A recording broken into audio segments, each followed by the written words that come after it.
Testing. Hello, my name is Ben Maku. I'm a national security reporter with Vice News. Thank you very much, GlobeSec, for having me here. And this is Aaron Saltman, who works with Facebook on counterterrorism and extremism in the Middle East and Africa. Tell me if I've got any. Europe, Middle East, Africa. And Laurence Binder, and you're with Just Project, founder, and they monitor jihadist websites. So, we're going to talk about remote-controlled terrorism and online radicalization.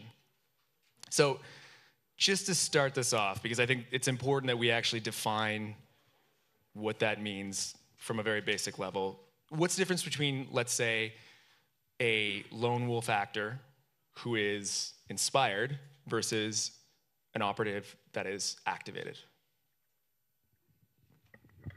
Okay, I'll just start to thank GlobeSec, the GlobeSec team, for inviting me to this forum and giving me the opportunity to participate in that session. And I'd also like to thank French Minister of Interior, who made an important statement this morning that is going to feed this session. He announced this morning that 2 individuals have been arrested last week of Egyptian origin in Paris, and they were in the process of building explosives and possibly ricin to carry out a terror attack in France. And they were in contact with someone in Telegram. So the investigation would tell how close was the contact, but this might be a good example of remote control terrorism. So, well, I'd like to start with a small caveat on lone wolf, because, well, Ben just mentioned lone wolves.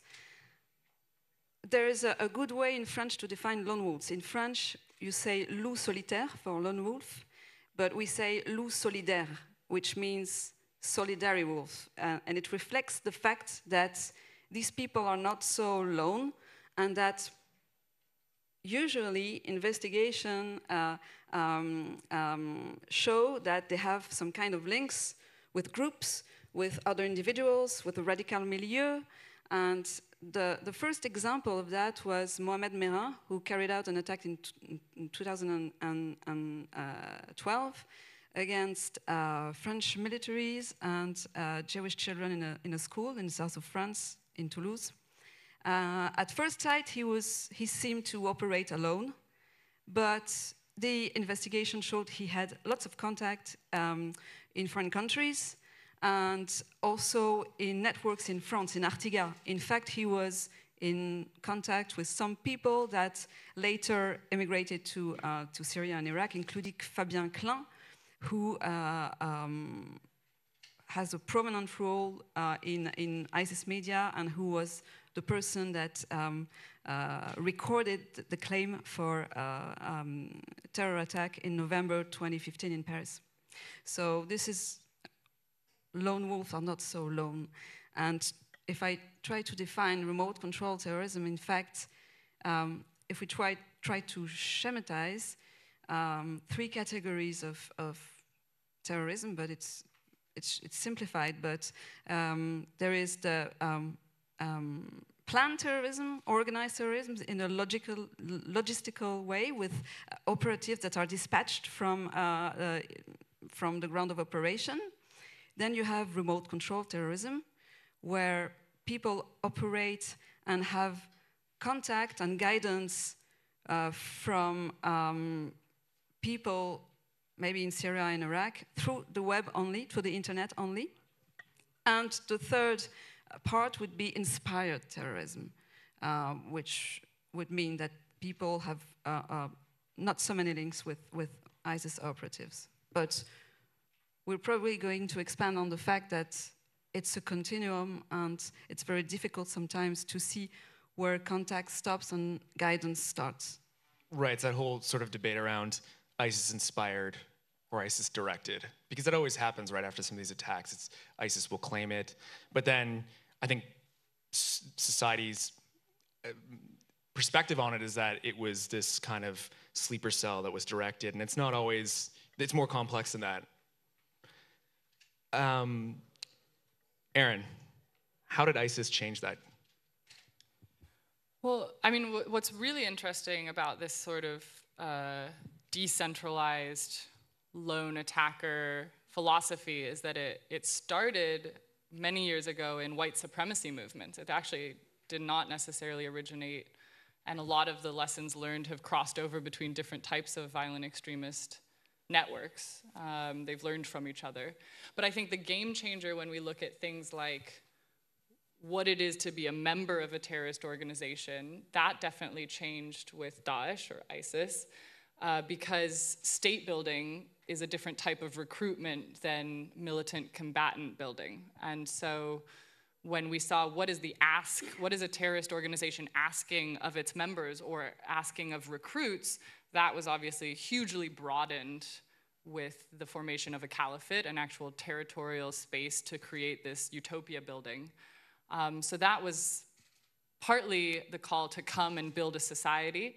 And then as that started crumbling, we saw that it reverted back to more traditional asks, which is to carry out attacks in your native territory. If you can't come out here to fight the fight, then carry out attacks in your hometowns, you're still a soldier. It also did something new, which is in official correspondence, it elevated the status of the online propagandist to an official mujahideen, which is a little bit of a different paradigm. So you didn't have to do anything in the real world to be considered an official fighter.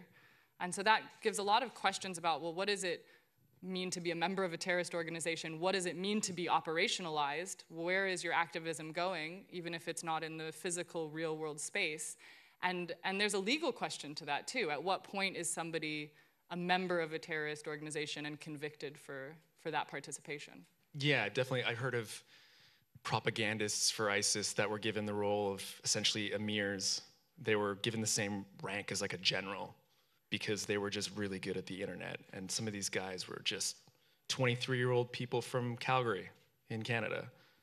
Well, and one really interesting thing is this is not new. Groups that are not accepted in the offline space often do try to find their niche, whatever that might be, in the online space in different forms. And when you look at jihadist forums, even in the early 2000s or late 1990s, you would see forums that would have a separate login for men and women, so they were still Sharia compliant in a very strict sense. So you saw a sort of real playing out of the offline laws that they wanted in the online space. Daesh, ISIS kind of toyed with those when it needed to. So speaking of men and women, depending on who they needed to recruit quickly, they'd bend their own rules sometimes. But we did see this kind of be the change you want to see online and kind of create the caliphate in the online space and then manifest it into the offline space. And what does this kind of completely online radicalization look like if, in fact, you are in touch with somebody from ISIS and you are being directed in some way? I mean, where do they find them, and what sort of the path does that follow, Loas? Okay, let me do the reverse. I'm not going to come across an ISIS coach if I go to the internet to buy a movie ticket. So there, I would say that, in fact, people come into contact. It's more like it's almost a sort of marketplace of supply and demand. On the one side, you have the ISIS media operatives or media jihadists that are looking for people to carry out terror attacks in place where they don't have that they don't reach. And on the other side, you have wannabe terrorists that want to get a contact with ISIS, that want a sense of belonging, that want to do something that they cannot, like for instance, they cannot anymore do the hijra, the immigration to Syria and Iraq, and so they want to do something. And so they are also willing to meet these people. So I'm sure there are some cases where ISIS media operatives are harpooning some people, but most of the time it's an encounter. And the web, various platforms offer this place where this encounter can occur. And once the encounter takes place, then I would say when the coach would feel that the person has a potential, then they migrate to more encrypted applications, such as Telegram is the app of choice, but there are many others, Signal, Wicker, or things like that. So, well, does this answer the question? Yeah. And yeah, because I would like to tell you a story of there is this harpooning from ISIS to wannabe terrorists, but the reverse is also true. I mean, some ISIS media activists are so well known and so successful that some people themselves try to reach them. And there are several instances, like for instance, Junaid Hussain was reached by some people. Luchman in the United States reached Abu Issa al-Ameriki. People are trying to get in contact with them to get some advice on, for instance, how to make the hijrah, or how to conduct a terror attack at home. So once again, it's the will to communicate is not its objective. It's a objection. Yeah, and there was even sites. I remember one Ask.fm was this. I mean, I wouldn't say great, but it was a great ISIS application in that they used it where it was this question and answer, ask a jihadist anything, and a lot of it had to do with, you know, how do I make hijra? What do you eat there? Things like that. I mean, I think it touches on a couple really important points to tease out. And one is that it's not ever something that happens absolutely entirely in a silo online. We talked about this a little bit more, but especially for group joiners. So we've talked about this, and research shows there's a big difference psychologically profiling the type of person that carries out a lone attack and the lone qualities that they might have around that versus the type of person that wants to join a group. So that's something to tease out. But the other thing is that it touches on the fact that this is multi-platform. So people are hopping across different types of communication and sharing devices to get the point. So they might, you know, often at Facebook now we've done huge efforts in some fronts, and so we find we're not usually the first wave of content where we feel the aftershock. So it might start in a more secretive, encrypted space, and then we're watching out for, okay, when is that propaganda now going to hit our platform because it's been shared in a more secret space, and now it's going to come onto our platform to try to reach a broader audience. So how do we prepare for that? So a lot of the conversation now has to be multi-platform. It's how do we communicate with other platforms? It's how do we create a preventative space on top of a countering space to be ready for what's coming next. And that takes on a couple different forms. Technology can help with some of that, like photo and video matching. So we have a shared database of image and video hashes that we share among 13 different companies so that we're aware of some of the more official, most egregious content. But then it's how does that threat evolve? Because we talk a lot about social media, but we're also looking at financial technologies or the ease at which you travel from place to place and different forms of technology for communication that are outside of just images or videos, but also get at the core of how to propagandize, recruit, radicalize, and plan. Yeah, let me bounce on what you said first about Facebook being the first platform and then the secondary one. In fact, we can make a parallel between the evolution of the situation on the ground for ISIS and the online activity. There was few years where ISIS was in territorial domination, and in parallel, in the web, they had a sort of web occupation with open profiles, open pictures of bin Laden, Baghdadi, ISIS spokesman al-Adnani. Then on the ground, with the military defeat, the group morphed into an insurgency groups with clandestine activity. And in parallel, with the awareness, the rising awareness of social media and the monitoring and beginning of censorship, deletion of content, they migrated from mainstream social media to more encrypted messaging applications such as Telegram. And as well as now, on the ground, they are launching hit-and-run attacks, even in some areas that are liberated from ISIS. Also online, from Telegram, they are launching links, and they know that their life expectancy is not going to be long, but they are launching these links, this content, to mainstream social media to continue their communication, recruitment, their presence. They even call it intimacy links, which means it's like suicide links because they know that they're going to be deleted quite quickly. So the parallel is quite striking.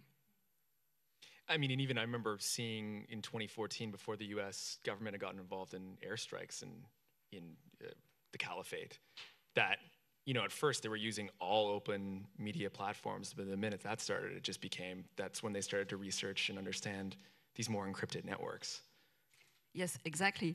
And when you were talking about media operatives that were like generals, well, we saw we see lots of posters saying that media jihad is 50% of the jihad, and people like Junaid Hussain or Abu Issa al-Ameriki or Rashid Kassim, who inspired almost 20 plots in France, and that was responsible. I mean, that was one of the coaches of the persons who killed the priest in Saint-Étienne-du-Rouvray, also was killed in a drone strike. So these cyber coach or virtual entrepreneurs are considered as high-value targets because they sometimes can be efficient. Oh yeah, I mean, Junaid Hussain, perfect example. He was very high on the CIA's list of people to take out with a drone strike, and I think they tried a few times, and they finally ended up being successful. But these are important individuals in these organizations. I mean, I think it's interesting where and how you can make the online space a more hostile environment. The point is to have better threat assessment, to look at it cross-platform, but also to work with experts. So the point is that this can't be a Facebook problem or a YouTube problem or even just a Telegram problem. And it can't just be a tech problem. It has to be working with academics that are looking at this, but also with governments that are seeing trends that we might not be seeing, that are seeing the offline, because they're really, especially if you look younger and younger, there is no difference between the offline and the online. It undulates and manifests with itself. I have a conversation with you in person and I walk away and I continue the conversation over a text or over a chat on one or another platform. And so there's this undulation, and we've seen that nothing is in isolation either on or offline, but that our lives are very fluid with it. So when it comes to bad actors and terrorist threats, it's about what can we track? So we've made big advances on things like pieces of content. So once we know about a piece of content, we can hash it, we can track it, we're really good at that. We can share that technology. But it's also about things like, we talked about a little earlier, repeat offenders coming back, so you'd see the same account coming back and back. So we're much better at things like recidivism, much better about repeat abusers coming back on the platform. And then we're also much better at network analysis. So just like in the offline space, radicalization does not usually happen in an individual silo. There is a network around that person in the offline and online space often. So we can look for very specific factors within a network to do group analysis. And part of that is with machine learning and seeing how machines can help, but it has to be hand in hand with human expertise. Because this is where terrorism is very different than things like child exploitation imagery. Child exploitation is illegal all the time, no matter what. You cannot share that even as a journalist. That does not end up in a newspaper. However, terrorist-related imagery, that gets used by media, that gets used by whistleblowers, that gets used by activists to condemn that, and we want to leave space to allow that dialogue while also making sure to take down praise, support, glorification, and representation of terrorist entities. So this is This is where machines can help with scale and binary decision making, but we need human expertise for the nuanced review of the language around that sort of content and process. And that's just it. This isn't just a Facebook and internet problem. This isn't just online radicalization, it's radicalization. Yeah, about the content that is not taken down very fast. I mean, large improvement has been made, but let me tell you a story 1 year ago. 1 year ago, there is this German journalist, Björn Stritzel, who made a fake Telegram account and who impersonated a wannabe jihadist. So he embedded in ISIS Telegram channels, and he managed to contact the administrator of one of the channels. And he sent him a message through Telegram and asked him, how can I send a video to ISIS? So at the other end, it was a very clear message because it would have been an allegiance video to al-Baghdadi. So it would mean that he was ready to carry out a terror attack, and he was preparing the aftermath and the claim. So he was taken care of very nicely. People were very helpful with him. They took care of his operational security. They asked him to leave Telegram and to switch to Wicker, where you don't need a SIM card. And then they coached him. So his question was, why do I say in the video? So they told him, you have to say this and this. You please don't say that your terror attack is a retaliation. Say that it's because God asked you to do it, etc. And then the coach, who was a German, asked him to carry out the attack as soon as possible for his operational security. So, of course, it wasn't his intent. So he said, okay, I'm making some explosives, but I don't find the components. So the coach said, don't bother with explosives. Take a truck or a car, and it's more efficient. And so he pretended, he wanted to dig inside, and he pretended that he didn't have his driving license to see what would be the next step. So the coach said, okay, well, you can carry out a knife attack. And then he sent him this video for you, Mujahid, where you see a man, well, basically killing another man with a knife, and which is a tutorial made by ISIS to teach how to kill someone. And this remains quite a long time on YouTube. It was seen maybe several thousand of hundreds of times. And well, the end of the story is that he said that he didn't feel like making a knife attack, that he was too weak. And the ultimate advice was to attack a retirement house or a hospital where people would be weaker, and that's it. But all this to say that it was quite well organized at the other end, and that besides this Amn al-Khalkhij cell, who is responsible for ISIS external operation, there is a bunch of people that are more or less loosely linked to ISIS and that can be cyber coach. And the process is not very structured, but still they have some steps, and there is still a procedure. I mean, just to add to that, and if the video is still on YouTube, tell me. I'll contact my friends at YouTube and tell them about it. But we don't own that one. But I think one of the points that's a side point from this of why we see this fundamental radicalization around this organization has taken this new dimension is that at a really basic level, they were there for you online. So this is one of the saddest things, is that we see especially group joiners come from a hugely diverse profile range. I did a report a few years ago just on Western women joining ISIS, and we had about 140 profiles of women. They were aged 14 to 45, some less educated, some had PhDs. They were the most broad profile range you could think of. And these people found group identity and someone that was very consistently there for them, and a familial sense and an empowerment infrastructure. So what's really sad is at the very end of the day, you had somebody that was there for you, coaching you, encouraging you. Now forget that it's to kill people or do these horrible things. It was actually just there, somebody in your life saying that you were worth something, saying that you had this positive goal to work towards, consistently there for you multiple times a day, just talking with you. And that's what the online space provides, that in a mostly really, really amazing ways, but also for these niche market groups that are providing this out-group identity. What's very sad is that these people are not finding that in-group or empowerment infrastructure somewhere else. They're finding it with these groups. Yeah, Rashid Kassim, him again.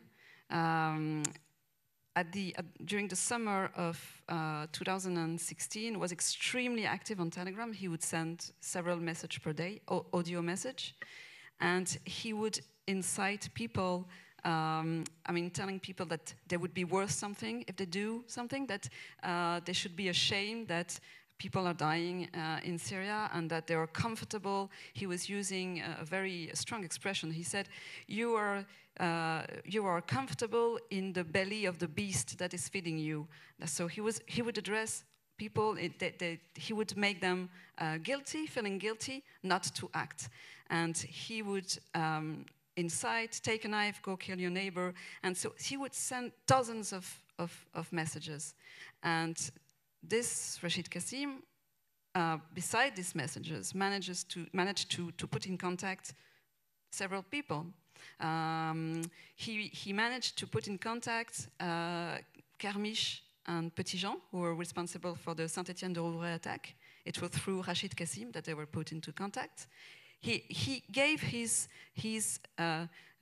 students a kind of large flexibility, but he would incite and put into contact. And even more, after the terror attack of Notre Dame, that failed because the ladies that were involved in that terror attack forgot to put a detonator on the gas canister that they were hidden in the car.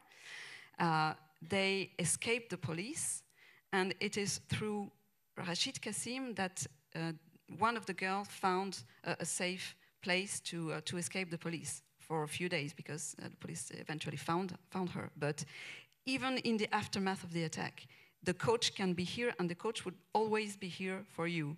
And there are also several examples of terror attacks where the coach was here at the very last moment. There was this attack in Ansbach, in Germany. The Mohamed Dalid was in contact with the coach. He would arrive in a crowded music festival, and he would send his coach a message saying the concert is over. So the coach would say, okay, go run in the street and kill some people in the crowd, etc., at the last moment. And so, yes, they are here when there can be an hesitation, when there's a turning point of the action also. Something I noticed right at the outset of these individuals showing up online was that they had really good, or not really good, decent operational security, and they kind of understood how to be reached out to covertly. I remember one individual said, like, contact me on Telegram, or I think at the time actually it was Signal, and then I'll tell you where to mail an encrypted USB, and we can start corresponding that way. So my question is, I mean, this guy in particular that I'm talking about, his name was Abu Wasim. He was a Canadian kid from, I think, Mississauga, which is outside of Toronto for people who aren't Canadian. And I don't think he's the one that came up with that. So how are the coaches coached? I mean, this also really looks different in different parts of the world. This is some of this is whack-a-mole. So some of this is one platform changes or becomes harder, they jump to another. I mean, this is how people operate in general. And then other things will sometimes be somebody coordinating and telling them how to do it. So we do come across guidance, or if we work with intel vendors that are on platforms that we don't own, like Telegram, they'll let us know as and when certain reports or things are coming out so that we're aware of it, so that we can identify that when it comes onto our platform. But the whack-a-mole process, any bad actor is always going to look for the cheapest, easiest, fastest way to communicate and operationalize. In fact, not just bad actors. Everyone in the world is always looking for the cheapest, easiest, quickest way to communicate and operationalize. So bad actors are no different. I think again, it comes back to, obviously, how do we have a multi-platform front of understanding? Because we mentioned, it's very strange for a tech company to hire somebody with counterterrorism and counter-extremism background. I never thought in my career I'd end up working for a tech company. So this is very new, but most tech companies don't have that many people. And if they have 5 people and they're hiring a 6th person, it's not going to be me. It's not going to be somebody like me. It's probably going to be another engineer or somebody with maybe a little policy experience. So what we can do is start working and creating an infrastructure and guidance for cross-platform threat analysis. So the Tech Against Terrorism initiative, which we work with through the Global Internet Forum to Counter Terrorism, GIFCT. GIFCT came about a year ago, and it started with the big 4, Twitter, Microsoft, YouTube, and Facebook, because we were having all these ad hoc discussions. We have pretty good relations with a lot of governments, or at least we can talk to them, even if they're not good relations. We have a dialogue with law enforcement, but all these smaller companies do not. So we're trying to create an umbrella infrastructure to work and bring that knowledge to smaller and medium platforms. And mostly it's not big, sexy tech advances. Mostly it's things like, you need language in your policy that prohibits terrorism and dangerous organizations and criminality. You need to have a way for users and governments to contact you to flag if there's something wrong. Like sometimes that's just setting up an email so that somebody can contact you when something's wrong. You need to be able to know what a transparency report is. You need to know how to process a government request for data. The Mutual Legal Assistance Trust is not necessarily an intuitive document if a government is requesting data of you, and it might not be in the language you're from. So sometimes it's not even the big sexy stuff. Sometimes it's just really basic knowledge of threat assessment for bad actors that might be using your platform, like, as you said, Ask FM or Just Paste It, which we always refer to because it's one guy in Poland who's a genius but never expected terrorists to use his platform. So these are the things that if we start working together on the basics and then also share technology for solving for this when we can, then we see real impact in the space. Yeah, and the problem with that, it's also that, well, mainstream platforms do clearly much better monitoring. Smaller platforms also, thanks to the process of Tech Against Terrorism, GIFCT, etc. Now what happens is that the more these important or well-known platforms are improving, the more fragmented the links are going to be. So what we see now is that, well, there was this survey about Archive that was released 3 days ago, showing that Archive is one of the most prominent jihadi tech in the web. But Archive is also improving very much. So now what we observe is that the links are much more to the obscure web. I mean, it's not a dark web, it's deep web, it's even links that we don't know what this kind of sharing platform are. I've never heard of it, but I see lots of ISIS content in it. So the side effect of the monitoring is a fragmentation, atomization of these content. I mean, and just to add to that, some of that, none of that's great, but some of that in a weird way is at least good for the bigger picture, which is recruitment and radicalization of people that are not already in those networks. It is not intuitive to find these smaller links. So as you were saying, you don't just go buy a movie ticket and all of a sudden you're in Syria. So sometimes suppressing some of this into fractured states does mean that you're not going to get as much of that broad radicalization, but it also means for law enforcement and trying to track the real hard end of the tail that could carry out violence, that becomes harder to track. So it's a bit of a payoff, and we all have to kind of figure out what is our role in this space to get this to a better space, working together as different sectors. It definitely means that sectors cannot work in a silo. It definitely means we have to come to the table and sometimes be innovative and solve for this together. Governments aren't particularly known for being innovative and probably shouldn't be when it comes to certain things, but we can bring some of our knowledge to the table, they can bring theirs, academics can bring theirs, and then we start seeing the bigger picture in a way that's more effective. I totally agree. And the isolation process that is taking place with the fragmentation of this content on smaller platforms that no one knows is a good thing. It participates in the marginalization of this content. I mean, I'm not being optimistic about eradicating ISIS from the web. I mean, our internet has to change its paradigm. With the current internet, we're not going to eradicate it from the web. So one of the solutions could be to make it as much isolated as possible. And we are in the process of making it. And how good are governments at understanding this issue right now? I mean, like, for example, are they good at spotting stuff online, especially on the main platforms? I mean, that really depends on the government. So I work across Europe, Middle East, and Africa. There's quite a lot of different types of governments within those regions. Some are pretty good and up to date on what's going on. I'm not going to name and shame governments. I don't think that'll do me any good. But I would say, we work very closely with the European Commission.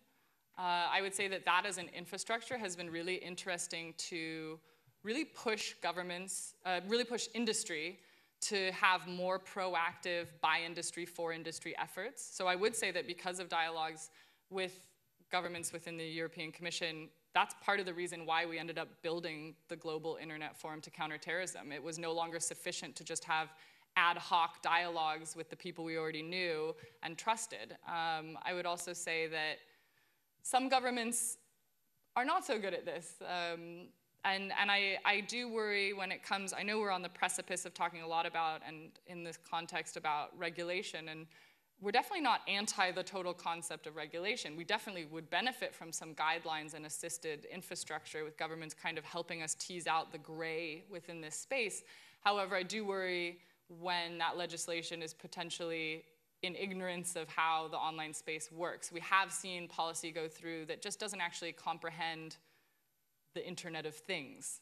And social media is just one side of this. As we said, some of this is financial technology, some of this is transportation technology, some of this is encrypted, some of it's not encrypted, and all of these are different parts of the internet, as we call it, that operate completely differently. So I've shared panels with Uber, who talks about, what do you do if your driver is the first responder that realizes they've just driven someone who has artillery in the back of the car? There's crazy questions. Or Etsy.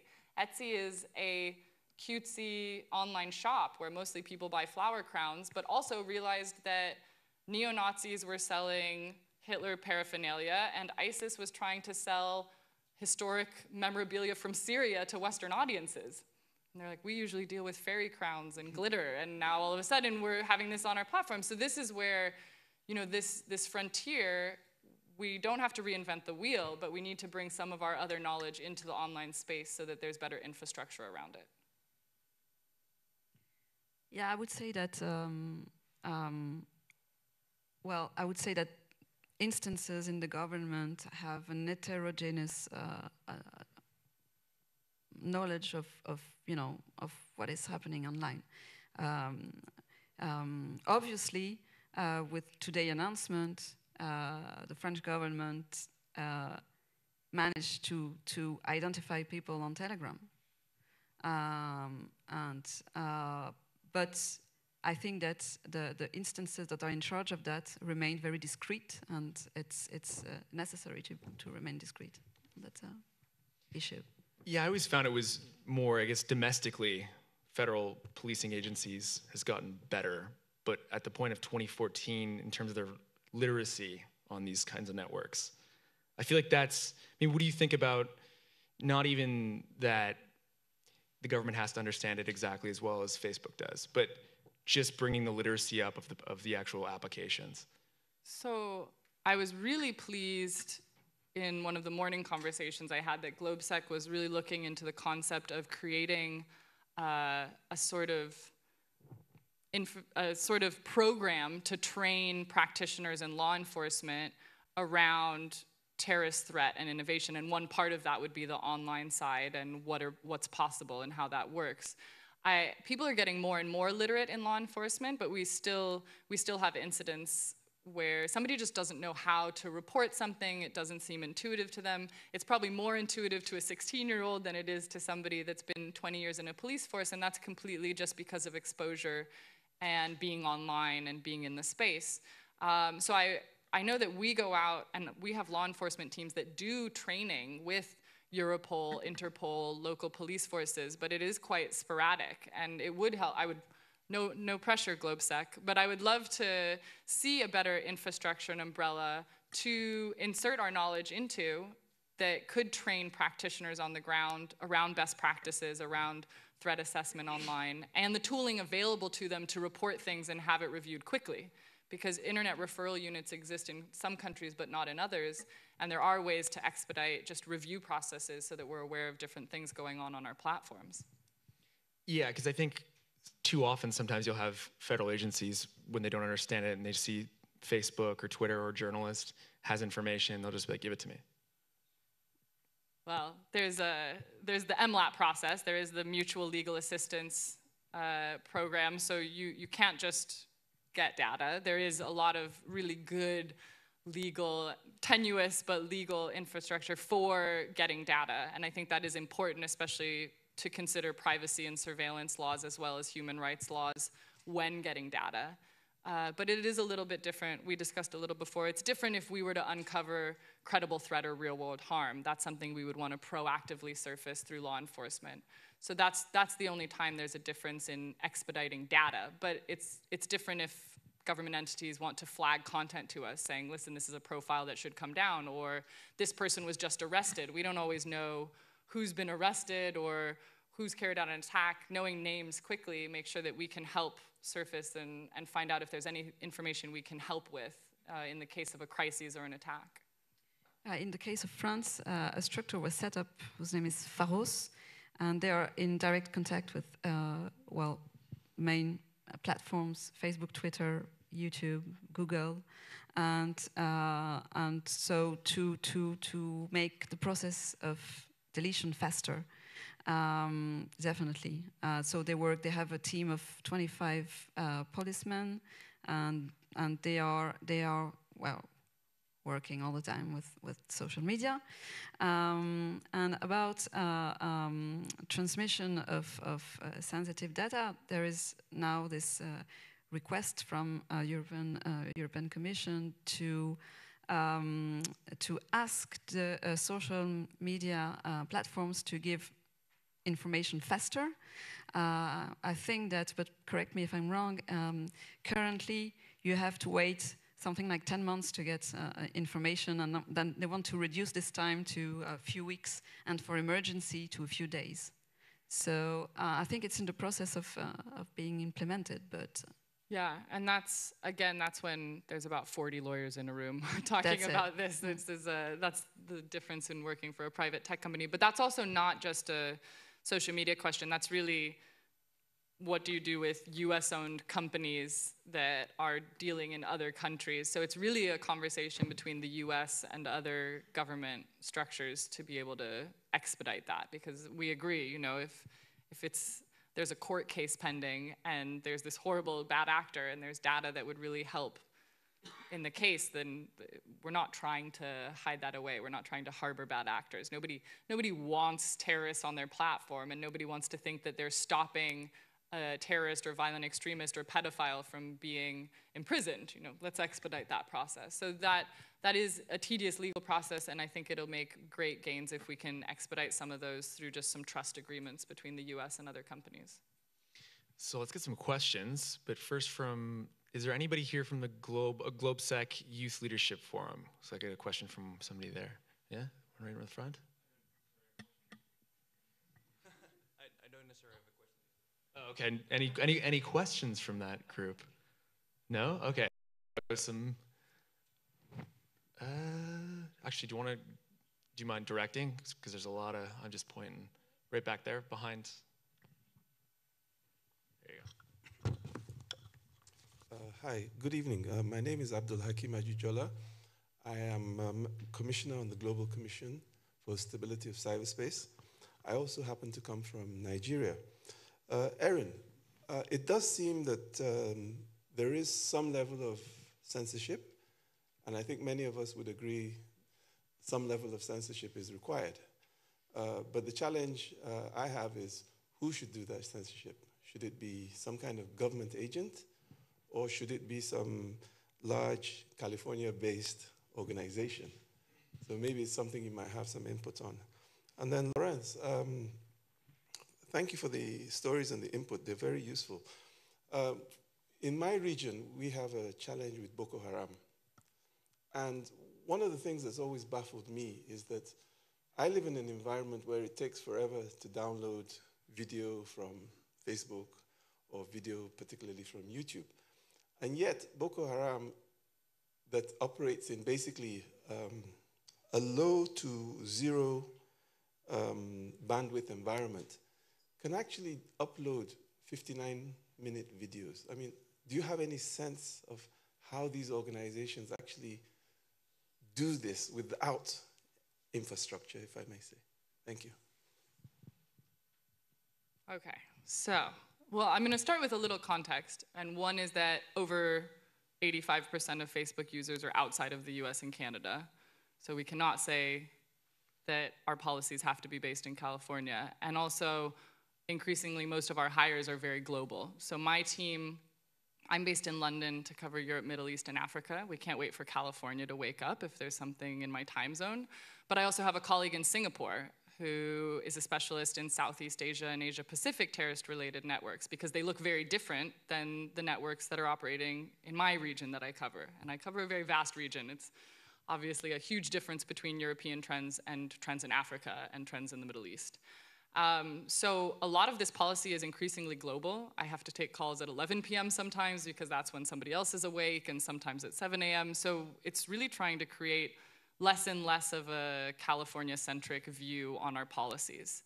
We're also having to create nuance in our policies to understand threat assessment. So we have protected categories of people, like the normal ones you think of around race, ethnicity, gender, sexual identity. But we also have to realize that if I call you an atheist in the streets of London, that's really not a big deal. But if I out you as an atheist in Pakistan, that could get you killed. So we have to have nuance to our policy to understand threat, to understand things like hate speech and slurs. So we have to, that's highly localized in language. So even though I think I speak pretty good French for an American, I can't be the one reviewing content in France around hate speech or extremism or terrorism, because the slang and nuance of the language is not going to be adequate enough. So a lot of our scaling up of operations teams is more globally. In the last year, we went from something like 4,000 to 7,500 operations individuals, and it'll probably be over 10,000 by the end of this year. So that's a huge increase in just people that have language skills that are based in 5 different global offices on different time zones. But about who censors things, I think that it's important that our policy is still global. It means that we're probably too conservative for some people. Like in Scandinavia, the Free the Nipple movement, and we're like, we're sorry, we don't show nipples unless it's breastfeeding, or we have carve-outs for protest nipples. I'm not the specialist on that, you can ask somebody else, but you know, versus somewhere else where they're just angry that we still allow cleavage at all. Not to use nudity, but it's easier than terrorism sometimes as an example. But also different governments define terrorism differently, and we work in a lot of areas where we would not consider a group that a government might designate as a terrorist entity that we think are very valuable to have free speech in a society. And so we don't always have 100% government compliance. So governments flag things to us, and we put it across our global community standards. If it breaks our standards, we take it down. And if it doesn't, we leave it up. And that comes out in our annual transparency report, which I think just came out recently. We do take a lot of content down. So in the first quarter of this year, we took down 1.9 million pieces of terrorist-related content, just in this first quarter.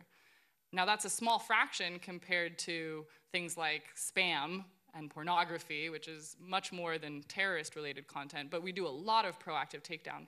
That obviously is only attacking a symptom. It's not attacking a cause. So we also have developed a huge infrastructure around helping civil society voices with things like counter-narratives, alternative narratives, counter-speech, because that more attacks the root causes. How do we empower the alternative voices that are challenging hate speech and extremism? And that has to be through programs and very localized on the ground in different parts of the world. So we have different infrastructure for that as well. So it's the duality of when something crosses a line, it comes down. There's a lot of gray that is unwanted, but not illegal or against our policies, that stays up. We will err on the side of freedom of speech. And sometimes we get it wrong. And it's not usually because of machines. Sometimes human error, at this scale of over 2 billion users posting really weird things, sometimes we get it wrong. Sometimes we have censored activists accidentally because their counter speech looks a lot like hate speech, or maybe they've reappropriated terrorist propaganda to make a statement against it and we didn't quite understand. So we're always learning, we're always evolving the space, and it's gonna take more to get there, but I mean, again, it's an effort that we don't wanna do in a silo. We wanna keep the dialogue open. That's how we learn.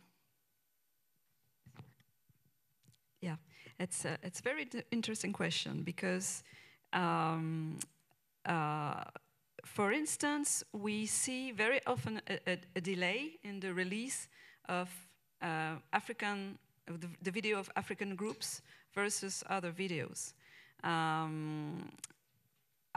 For instance, Boko Haram or Islamic State in Great Sahara, or these kinds of groups, we don't see their video when they announced they are released.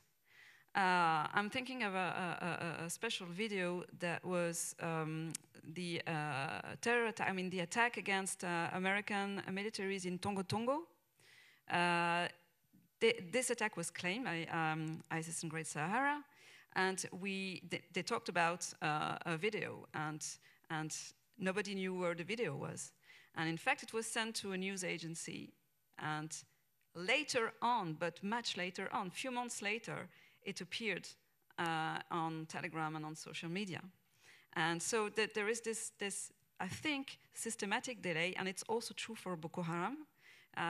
We always see through the news that they released a video about the Chibok girls, but we can see them on social media much after. So probably they are, circumventing the web problem by giving some USB device to someone that would upload it somewhere else. So we only have time for one more question, and it's got to be asked quickly and answered quickly, because it's 2 minutes. Go ahead. Thank you very much. Patrick Tucker with Defense One. Question for Aaron. Very early on in your remarks, you said that you had observed Facebook becoming like a secondary site for some of this extremist content that was coming in from other places. And I wonder if you could describe Facebook's methodology right now for tracking content that's coming in from other places onto Facebook. Is there like a unit? Is there like a team? Is it you? I've covered like the hashing stuff that Hani Farid has put together. I want to get a sense of how big that operation is, and also how it compares to what the State Department does to the Global Engagement Center. Are you now the lead of this, or are you bigger than the State Department in doing this, or how does that work?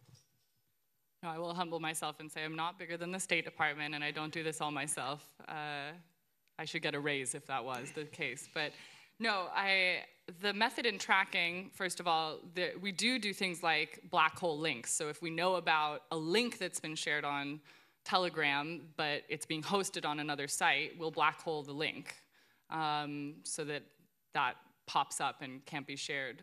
But we don't always know third-party links. If it's an obscure link to an obscure site, we can use some of our spamming software, but this is where we need a lot of communication. We also work with intel vendors, and I know Lawrence because they do a lot of really good work out of France and elsewhere, but we work with a lot of different people in parts of the world that are not Facebook and not government, but they are intel providers that sit and squat on a lot of these other sites, and they tell us in as near to real time as possible when bad content is being released so that we know about it as soon as possible. So when the al-Baghdadi speech was released a little while ago that was in video form but just audio, we were able to hash it and upload before it started hitting our site. I think you're referring to Counter-Extremism Project and Hani Farid. So he helped develop a type of video and image hashing. We use a slightly different one, but a lot of these different platforms use different photo and video matching, but a similar concept. It creates the equivalent of a digital fingerprint so that you recognize when things are coming up. So we encourage, the type of sharing that we do through the hash sharing. Anybody using different types of video photo matching would be able to operate using the hashes that we're trying to share. But this is a by industry, for industry effort, so it doesn't include government or NGOs. It's really so that we create a safe space so that some of these smaller platforms that are really scared about talking outside of industry can actually, admitting you have a problem is step one, can come to the table in a safe tech space and start operationalizing around some of this. Thank you very much, both of you, for being here. That was an awesome conversation. I'd also like to tell everyone to make sure you know that there are refreshments outside, but to be back in your seats by 5 for the next session. And the program in Danube Space is a chat with Joseph Nye. And then here it's going to be Maria Teresia to debate the dark web. So thank you very much.